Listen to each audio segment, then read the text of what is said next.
এবারের পঞ্চগড়ের জার্নিতে আমরা ছিলাম টি ভ্যালি গ্রিন রিসোর্টে। রাতের বেলা যখন এসে ঢুকেছিলাম তখন এখানে চারপাশে কুয়াশা আর প্রচণ্ড ঠান্ডা। তো সকালে উঠেই যথারীতি আমরা এই রিসোর্টটি এক্সপ্লোর করার জন্য বের হয়ে গেলাম। এখানে অসংখ্য রুম এবং প্রত্যেকটা রুমের আলাদা আলাদা নাম, স্মরণিকা, হিমছোয়া কিংবা জলতরঙ্গ। রিসোর্টের সামনে ছোট্ট একটা মাঠ, আর মাঠের সামনে বিস্তীর্ণ চা বাগান। এটা হচ্ছে টি ভ্যালি গার্ডেন, পঞ্চগড়ে অবস্থিত। আমার পিছনে দেখতে পাচ্ছেন কটেজগুলা। এখন এখানে কেন মানুষ আসে, এখান থেকে কাঞ্চনজঙ্ঘার একটা ভালো ভিউ পাওয়া যায়।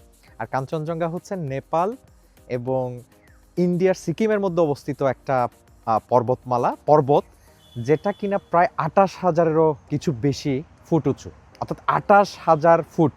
Can you imagine?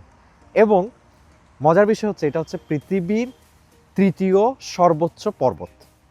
আর এই পর্বতটা দেখার জন্য এখানে একটা ক্লিয়ার সাইড দেখা যায় এই পঞ্চগড় থেকে, বিশেষ করে অক্টোবর নভেম্বরের দিকে।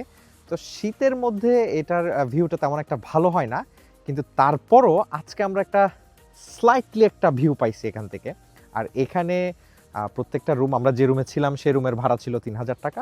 রুমটা প্রিটি গুড ছিল এবং এখানে তাঁবুরও ব্যবস্থা আছে, আমরা দেখাবো আপনাদেরকে। তাঁবুতেও মানুষ থাকতে পারে। এখানকার যারা অথরিটিতে আছে তারা আমাদেরকে জানিয়েছে যে এখানে তাঁবুর সহ কটেজগুলোতে মোটামুটি 200 জন মানুষ থাকতে পারে। পঞ্চগড়ে চা চাষ শুরু হয়েছিল প্রায় 2 দশক আগে এবং এখানকার সমতল ভূমির মাটির উর্বরতায় চা ধীরে ধীরে বর্ধিত হয়েছে। আজ পঞ্চগড় দেশের অন্যতম গুরুত্বপূর্ণ চা উৎপাদনকারী অঞ্চলের তালিকায় আসে।